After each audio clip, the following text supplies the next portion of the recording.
Hello, my name is Clantis and welcome to the Iron Bars, my true crime YouTube channel. So without further ado, let's get into today's case, and it is the case of Thozamile Taki, also known as the Sugarcane Serial Killer. So Thozamile Taki was born on New Year's Day, the 1st of January 1971. Well, finally, we're no longer dealing with serial killers from the 1960s, because clearly there was something in the water in South Africa in the 1960s that produced serial killers. So they catch a break for now because we are dealing with a 1971 who happens to be a Capricorn.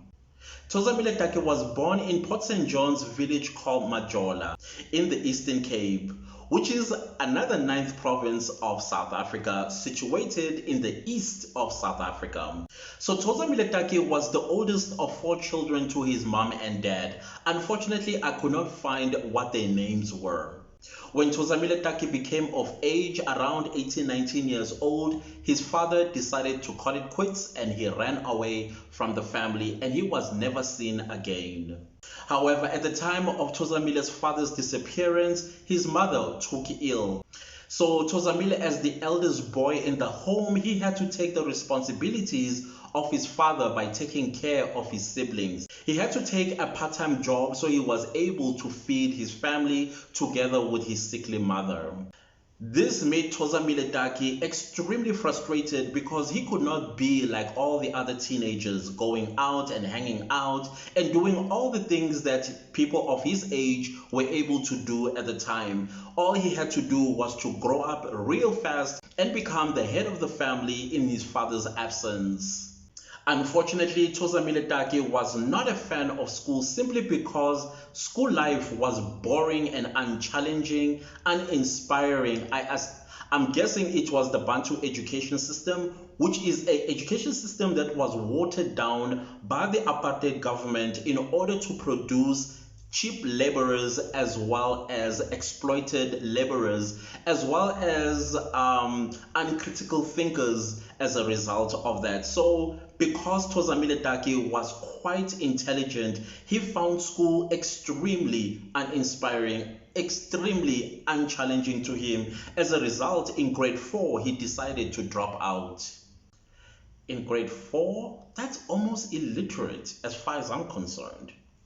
The stroke that broke the camel's back was the death of his mother, who succumbed to her illness when he had now to become fully responsible for his siblings all by himself. So he needed to think real hard on how he was going to feed his siblings. From what I could tell, Thozamile Taki really cared about his siblings and he made sure that every night they went to bed with full stomachs.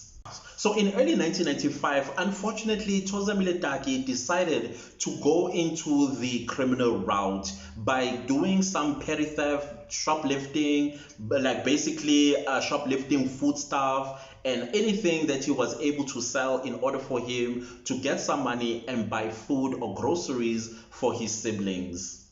Unfortunately, in 1997, Thozamile Taki would graduate from becoming a petty theft into something a little bit more serious, housebreaking. On the 23rd of January 1997, this is a little short after he started doing some housebreaking in order to steal valuables of families that he broke into and sell their goods in order for him to get money and feed his family. He got caught and he was prosecuted and convicted and he was sentenced to 3 years imprisonment for housebreaking with intent to steal as well as theft. After Thozamile Taki served his 3 years in prison, he was released and it did not take him long before he was back in prison because he continued with housebreaking as well as robbery. He got caught, prosecuted, and this time he was sentenced to 5 years imprisonment. In 2004, when Thozamile Taki was released from his 5-year prison term, he met a woman by the name of Busiwe Daniso and he proposed to her marriage and she said yes. The following year, she gave birth to their first child. And in 2006, Thozamile Taki and his fiancé gave birth to their second child. Due to irreconcilable circumstances, Thozamile and his fiancé broke up. That is because Busiwe had found Thozamile with another woman when she did an unannounced visit in Chatsworth where Thozamile Taki lived. She had gone there to confront Thozamile about his abandonment of his family, particularly his children, whom he has not sent money for food and other things that the children needed. So she needed to find out for herself if the union between them is still intact or she should go her own way and he goes his own. When she found him with another woman, that is when she told him that this is time for us to separate and go our separate ways. And that is exactly what she did. And we never hear of Busiwe and the children in the story again. So between February and September of 2007, Thozamile Taki took a turn for the worst when he goes and claimed the lives of 13 women between the ages of 18 and 25. As a matter of fact, Thozamile had attacked 14 women. Fortunately, the 14th woman managed to escape with her life and told the tale because she took the stand during his trial and testified against Thozamile Taki.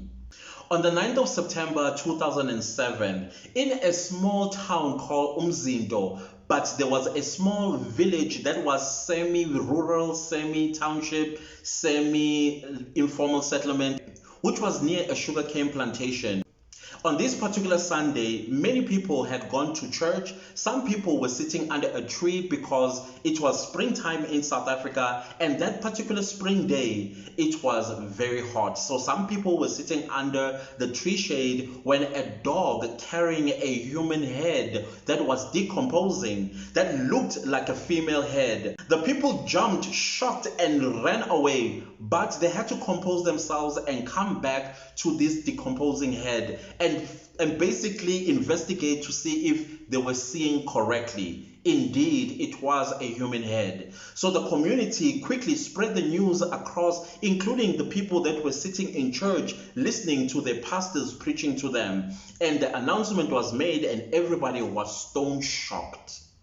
The community leaders then decided to gather everybody in the community and head straight to where the dog came from with the human head. And it was in the sugarcane plantation that was not far away from the residential area of Shayamoya.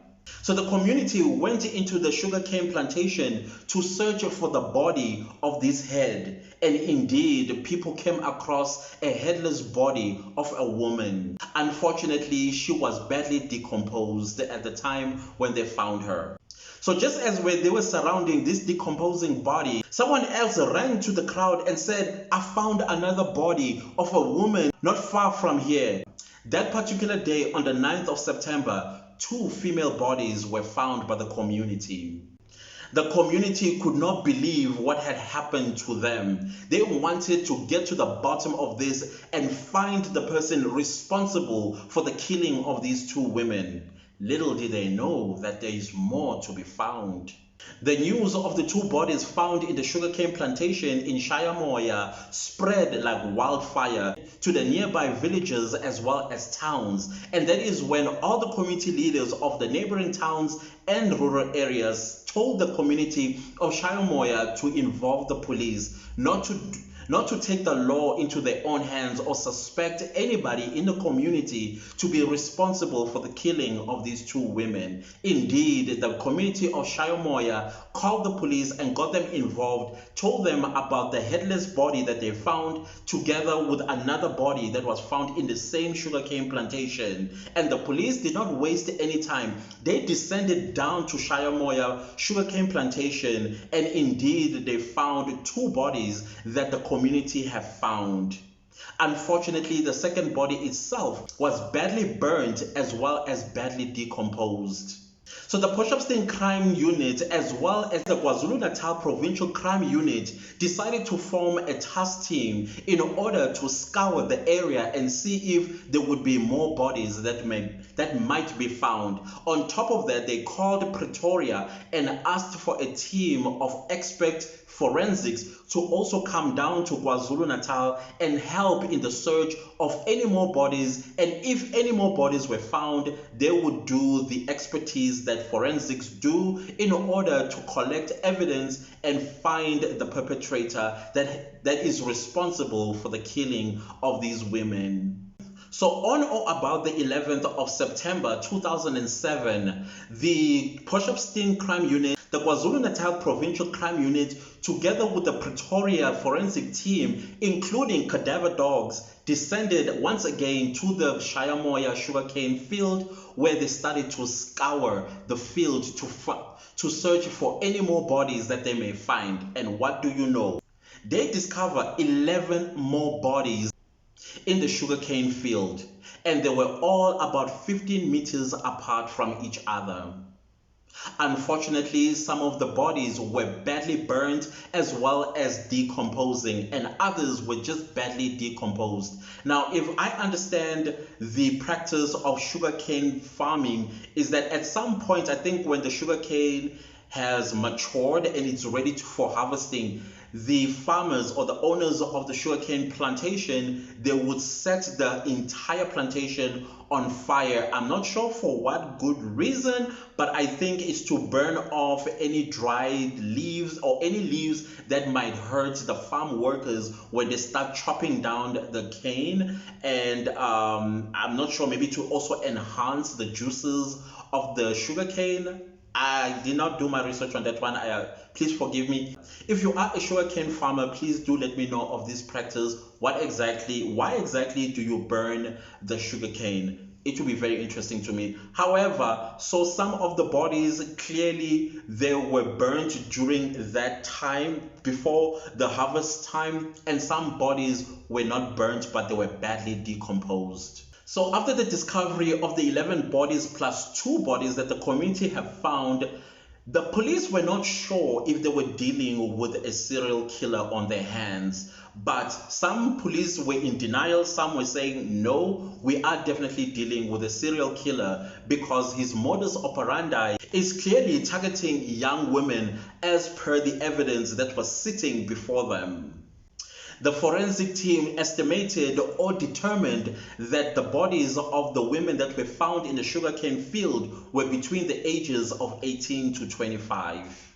The forensic team also determined that the bodies were either strangled or they sustained a blunt force trauma to their heads, and some were practically had their bones broken during a struggle or a fight between them and the perpetrator. So as I've mentioned, that most of the bodies were decomposed, and therefore the forensics could not take any evidence. They could not determine anything that would lead them to the perpetrator, meaning there was no samples of sperm if he had raped them, or maybe if the women scratched him, there were no DNA that were in between their fingernails. Absolutely nothing. They did not know what exactly they were working with, but they knew that they had a serial killer on their hands, and they needed to find him, and find him now before he struck again. So another thing that the police had discovered during the scouring of the sugarcane field was the identity document and some resume of these women that were also scattered around the sugarcane field. They collected that. At least the police knew that there was some identification. However, they did not know to whom this identification document had belonged to, because as I've said, the bodies had badly decomposed and some were badly burnt and decomposing, and at a very advanced stages of decomposition. So they did not know who's who that they can attach these identity document to. So what the police did, they went and checked in all the police stations around KwaZulu-Natal as well as in the Eastern Cape to see if any reports of missing persons were reported to the police. And indeed, all the women that they had found in the sugarcane field were women that were reported missing by their families in various police stations of their residency. Now, the police had to put together a possibility of his modus operandi of the serial killer. And one of the policemen said it's possible that he lures women with the promise of a job. Probably that is exactly how these women were lured to their death. The reason why the policeman had said that was because of the fact that there were resumes that some of these women had carried with them. So clearly the perpetrator or the serial killer had promised them a job position of some sort. So it was a likely modus operandi that the police, including the forensics, agreed upon. And from there, they knew how to proceed with the investigation. Now, the serial killer cases that I have covered in my channel thus far, that is the exact modus operandi that they had applied whenever they lured women to their death. Remember, I had covered just last week, I covered the case of Bongani Mfeka, who lured women to their death in Kranskop. And now we are having Thozamile Taki, who is doing exact same modus operandi in the south coast of KwaZulu-Natal. This MO seems to be a popular one amongst the serial killers in South Africa, simply because the unemployment rate in South Africa is ridiculously high. And some people who have sinister plans or sinister mentality take this to their advantage and use it in murdering innocent people that are desperate in looking for jobs. Currently in South Africa, the youth unemployment is sitting at 32.6%. And if I don't even know if there is an opportunistic serial killer that is on the loose currently who is taking advantage of young people who are desperate in searching for work. Unfortunately, in South Africa, with this panoramic that is happening, jobs are getting lost and more people are adding up to the unemployment rate in South Africa. So this kind of environment is conducive for a serial killer who knows very well that young people are in search of work.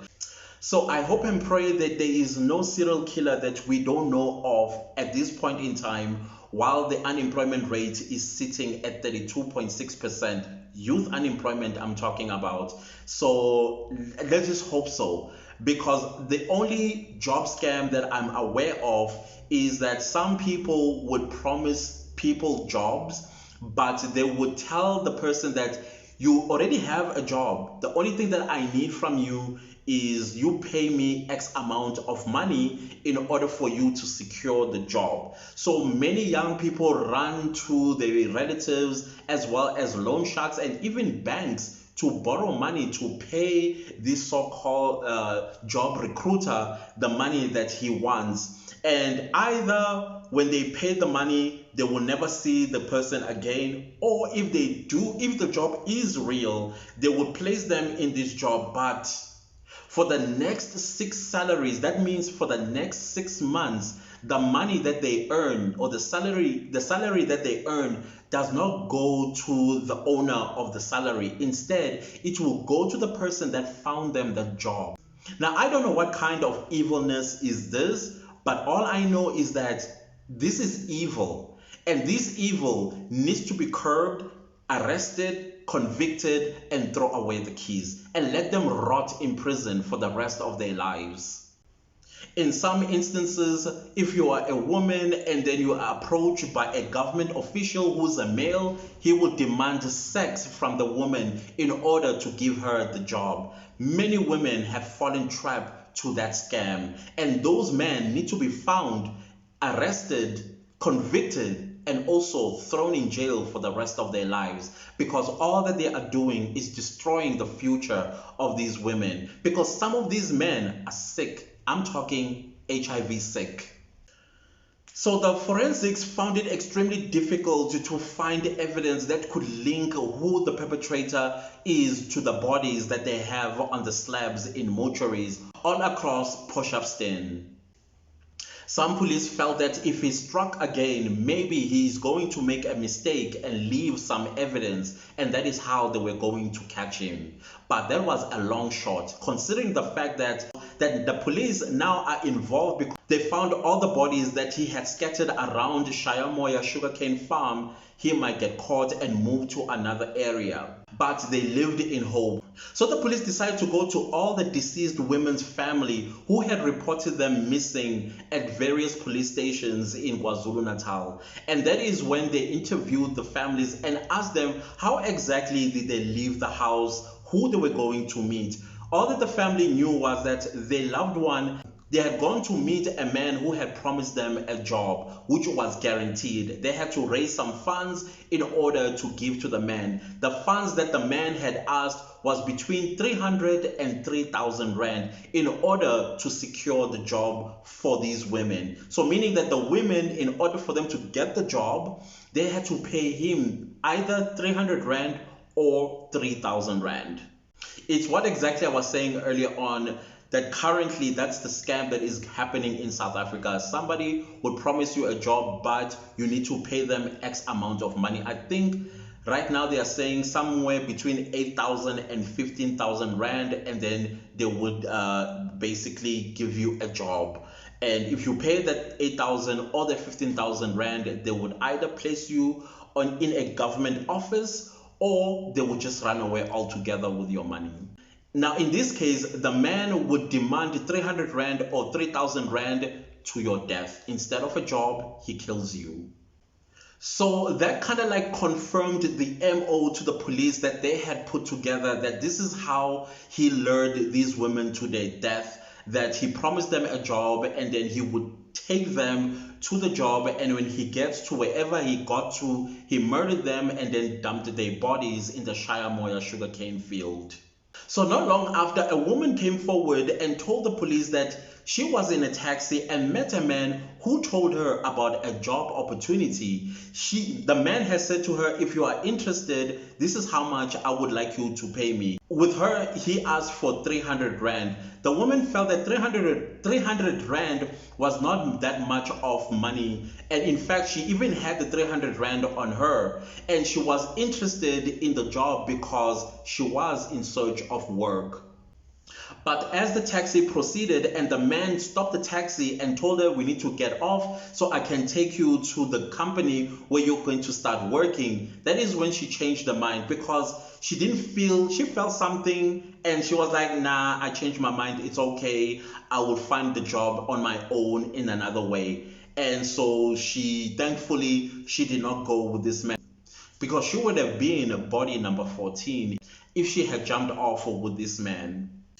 When the police asked her about the name of the man, she said she does not remember his name, even though he did introduce himself. One thing that she mentioned to the police was the man was charming, he was quite good looking, very intelligent, and he had way with words, and he was good in convincing people about the things that he said. And she was convinced that indeed there was a job. It's just that she didn't feel right about him, and so she decided, you know what, I'm not gonna go with you, I will find a job my own way. And thankfully, like I said, she did not go with him. It was also clear that after killing them, he stole from his victims. That included the money he wanted from them, their cell phone or mobile phone, whichever way you call it, as well as other valuable items that he could sell for money. So the police then decided, you know what, let's call a mobile phone network expert who would trace for us the cell phones of the victims. One of the cell phones pinged about 250 kilometers away from Portshepstone, and that was in Stanger. It turns out that the cell phone pinged at Thozamile Taki's sister-in-law's house, and the police wasted no time and went straight to Thozamile's sister-in-law's house, where they found her and they asked her about the cell phone, where she got it from. She simply told the police cooperatively that she got the cell phone from her brother-in-law by the name of Thozamile Taki. That was the first time the police heard of Thozamile Taki, and they started doing some few research, and they found that Thozamile Taki is not the first time offender. He has been arrested and convicted twice of robbery as well as housebreaking. So they knew that they had the right man, the serial killer. So the police then asked the sister-in-law to take them where Thozamile lives. Again, she cooperated with the police and she led them straight to Thozamile Taki's house. She pointed the house and then they confiscated the cell phone and told the sister-in-law not to say a word. If she did, she would be guilty of obstruction of justice and she would serve prison time. So she decided not to say anything, let alone tell Thozamile or alert him that, hey dude, the police are on your tail, make a run for it. She kept quiet. Now, one of the things that I noticed while I was reading up this case was that Thozamile Taki never stopped taking care of his siblings. Even though they were adults and some of them were working, he still took care of them. Clearly, when he robbed these women that he killed, he would take some of their cell phones and give them to his siblings so that they would be able to connect with each other. Now, this particular cell phone, he had given it to his sister-in-law, meaning that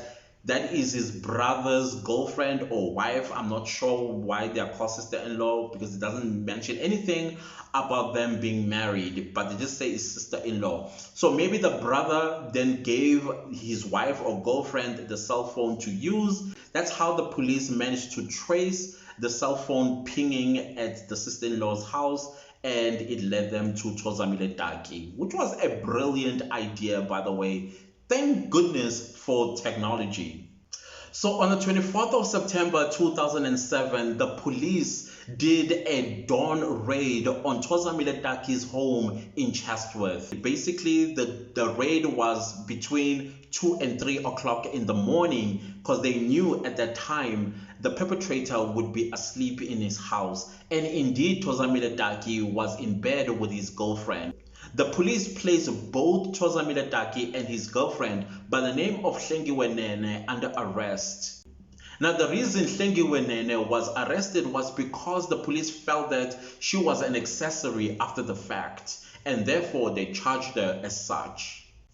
I think I understand why Hlengiwe Nene was taken, because in my mind, if somebody I loved and I knew that they were unemployed and they were bringing home items that seemed to be expensive, I would inquire and find out where exactly did you get these items from. And if I don't get a satisfactory answer, I would then call the police. Maybe the person would answer clearly to the police where they were getting these items from, because there is no way that I will be implicated if the police should bust in and they find these items and turns out they are stolen. There is no way that I'm going to go to prison for anybody. No way. So I'm not sure if Hlengiwe did ask Thozamile about where he gets these items from, or maybe she didn't. I don't know. In 2008, Thozamile Taki was then brought before court with 103 witnesses that were lined up to testify against Thozamile Taki. These women took to the stand and testified that Thozamile Taki lured them with the promise of a job. He told them that they would get a job guaranteed, provided that they came with either 300 Rand or 3,000 Rand to secure the job. The women told the court that Thozamile Taki was eloquent. He sounded legit, he was charming, he sounded intelligent and convincing, and that is how they fell onto his trap. Some of the witnesses testified that when they heard how much money Thozamile wanted, they ran to their relatives, some to the banks, and others went to loan sharks to borrow these 3,000 Rand to pay Thozamile Taki. So it is possible that Thozamile Taki raped the victims. However, this was never confirmed by the forensics experts because they could not find anything that linked some sort of rape to Thozamile Taki, due to the fact that the bodies were badly burnt or decomposed, or they were in a worse stage of decomposition. So they could not tell if he had raped these victims or not. But I think he did. So Thozamile Taki was charged with 13 counts of murder and 13 counts of robbery with aggravating circumstances. So what I did not mention in the case is that Thozamile Taki was held at Westville Prison in Durban while he was attending his trial at the Durban High Court. Now, it turns out that there was a prison break in Westville Prison. Thozamile Taki was amongst the prisoners that tried to escape. Unfortunately for Thozamile Taki, he fell from the fourth floor of his cell and broke some parts of his body. I'm assuming his hips and some bones on his leg. He was caught, taken to hospital for recovery, and as a result of that, his case was then postponed to the 31st of April 2011. And as a result of that, his trial basically was delayed by 3 months. At that time, already 100 witnesses had testified against him, and only 3 were remaining. Unfortunately, some of the prisoners did manage to escape. I don't understand how they escaped from Westville Prison, because I have visited the prison before. Now, I was not the prisoner, never been a prisoner, but I had gone to see a relative of mine who was incarcerated at Westville Prison, accused of being in a hijacked car with a hijacker. So he was found guilty by association, which is something that I feel many young people need to learn, that if you are found in a stolen property, whether you stole it or not, the fact that you were found with it, you are going to get prosecuted and sentenced appropriately to prison. But anyways, I digress. So I could not understand how exactly how did those prisoners escape, because that prison is tight. So even when I was there, I was like, if you attempted to escape from here, you will not succeed. But apparently they did.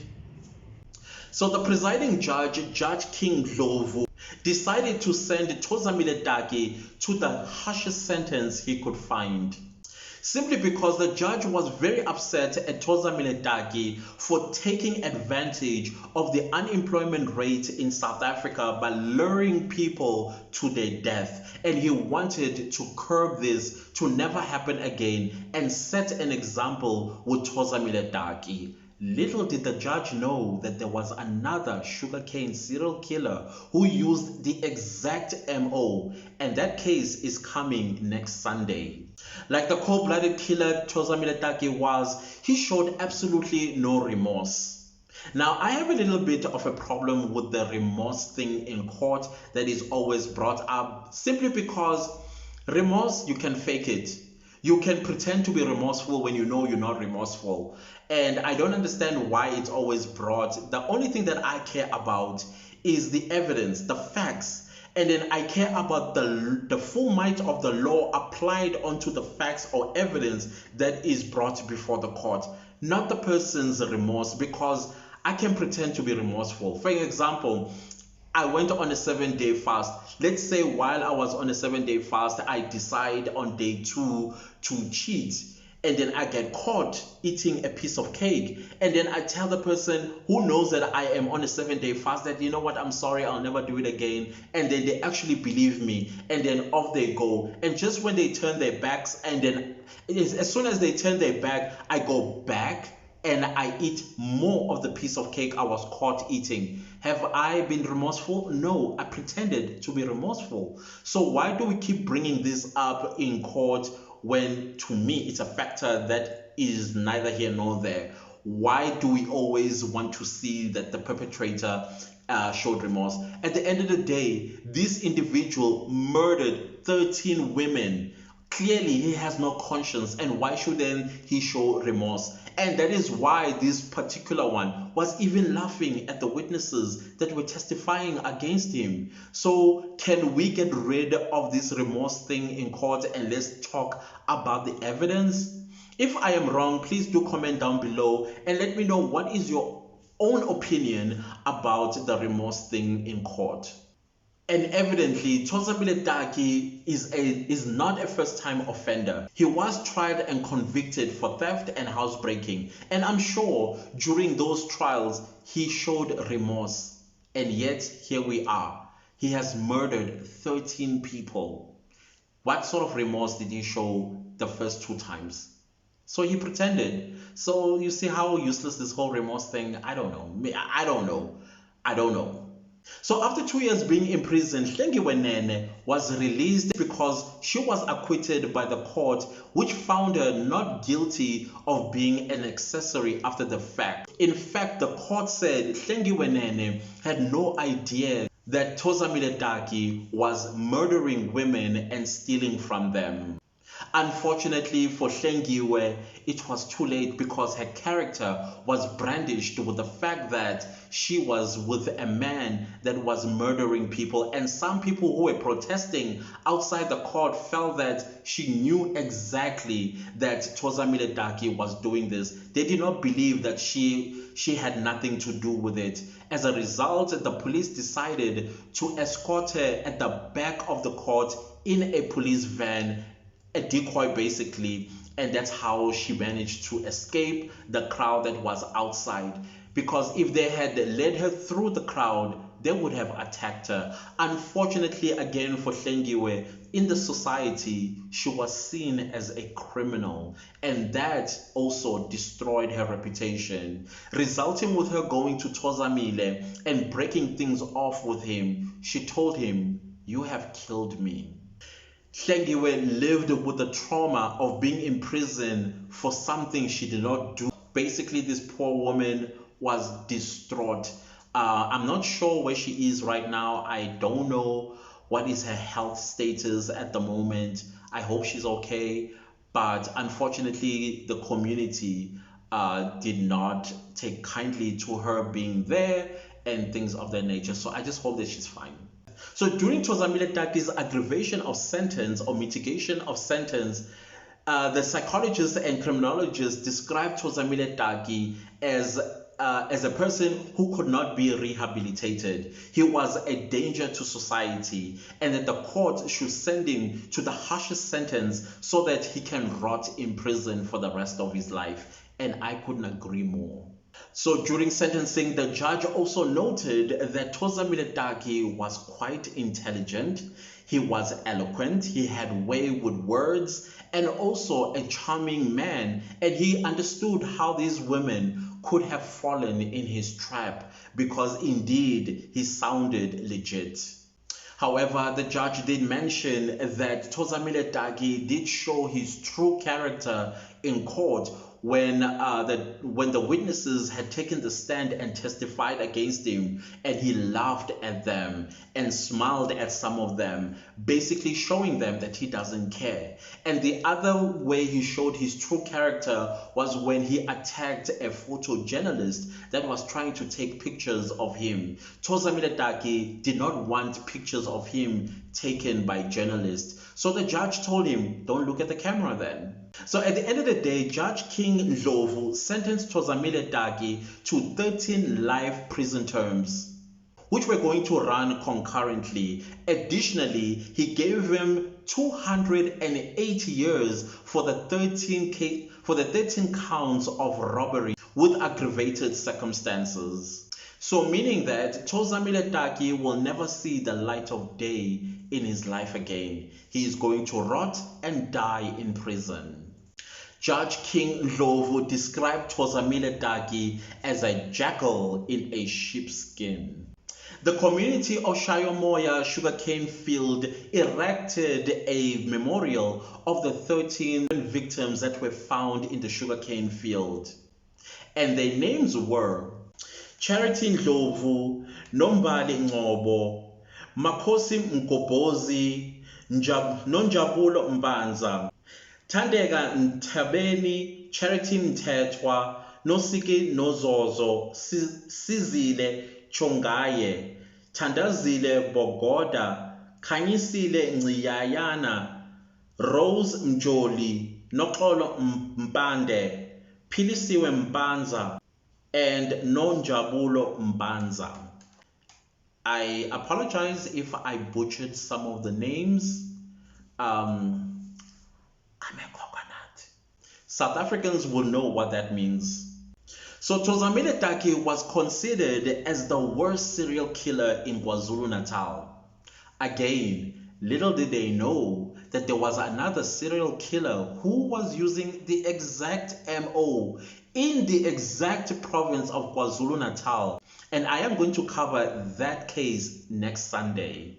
Oh, I also forgot to mention that Thozamile Taki at one point, this is allegation, so I'm going to say allegedly. So allegedly, Thozamile Taki told the police that actually, it's not 13 people that he had murdered. He murdered 2 men before. One of the men that he murdered was in Port St. John's in the Eastern Cape, where he dismembered his body and sold some of the body parts to a traditional healer for Muti. Now, some of you have asked me to create a video dedicated to the whole concept of Muti, and I am going to do so after next Sunday's video, where I'm going to teach you what Muti is all about. And I'm also going to teach you the differences or who practices Muti between a Sangoma and Inyanga, and how Umuti had also become a taboo subject amongst black people. Basically, it has been demonized because of some practices that some of these traditional healers do with the Muti. So I am going to dedicate a video describing exactly what Umuti is and pre-colonial South Africa or Africa, how traditional healers and sangomas played a role in our society using Umuti. And I can assure you, those traditional healers did not use human body parts for Umuti. Instead, they use, okay, before I get carried away, let me dedicate a video describing to you what Umuti is, because you are going to hear a lot about this subject in most of the cases that I'm going to cover in this channel. As long as the case it is perpetrated by a black person and it's a South African, then definitely the Muti part will be mentioned. So I want you to know what that means from that video. So thank you so much to everybody that has suggested that I create a video around Umuti or about Umuti. So Thozamile Taki then told the police that the remainder of the person's body, he threw it over some cliff in Port St. John's. And then he refused to tell the police where he threw or dumped the body of another man. So the police felt that maybe he's not being serious because they were looking at the evidence that was before them. Thozamile Taki was killing young black women between the ages of 18 to 25 that were looking for jobs. There is no way that he killed male, so they didn't take him seriously. So that is it, guys, with this case of Thozamile Taki, the Sugarcane Serial Killer. So once again, I am going to ask you very nicely if you could please give this video a thumbs up. Also, if you are not subscribed to my YouTube channel, do subscribe right now and click the bell notification so you do not miss out on my next true crime story. And I will highly appreciate it if you share this video far and wide. Don't forget to leave me a comment down below and let me know what you think of this case. And thank you so much for watching, and I will see you next time with a new true crime video. Goodbye.